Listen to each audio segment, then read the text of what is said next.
Elle était vouée à être démontée après l'exposition universelle de 1889. Pourtant, personne aujourd'hui ne pourrait concevoir Paris sans cette tour, l'œuvre maîtresse de Gustave Eiffel.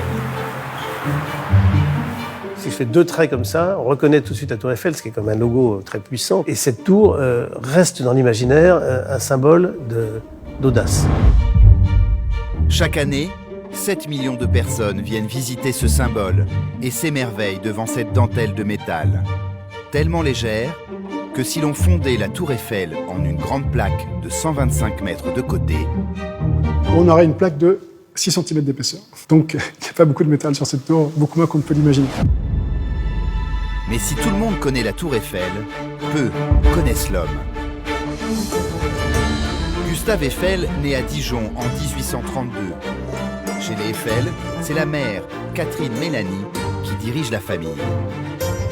Mélanie est une femme de tête très forte et la fille d'un négociant en bois. Elle sent que les choses sont en train de changer avec la révolution industrielle. Elle se lance dans le commerce de la houille.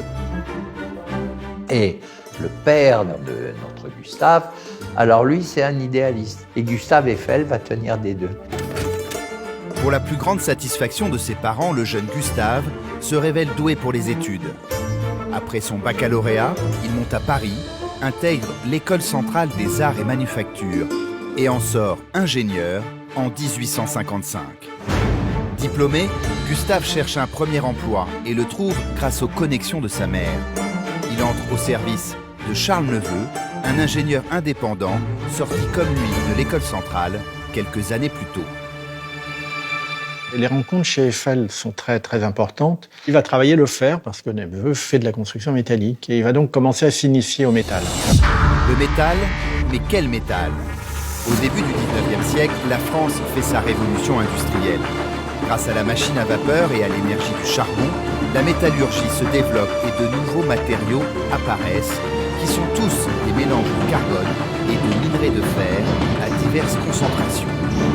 Le premier métal utilisé dès la fin du XVIIIe siècle pour la construction, c'est la fonte. Une colonne en fonte qui a 10 cm de diamètre, elle a autant de capacité de résistance pour porter une structure qu'un pilier en pierre de 80 cm de côté.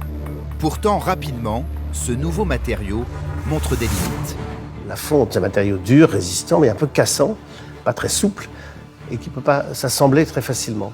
Il faut quand même une certaine souplesse parce qu'un pont, par exemple, qui serait totalement rigide, il cassera un jour ou l'autre.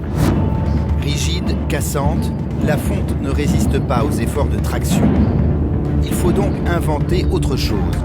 Gustave Eiffel, lui, va miser sur le fer putelé, qui deviendra son matériau de prédilection. C'est un alliage obtenu à partir d'une fonte que l'on raffine. Ça consiste à chauffer de la fonte, la rendre liquide, et de touiller, en anglais to puddle, donc plus de l'âge, et ça permet comme ça de purifier, d'enlever tout le carbone en excès dans la fonte.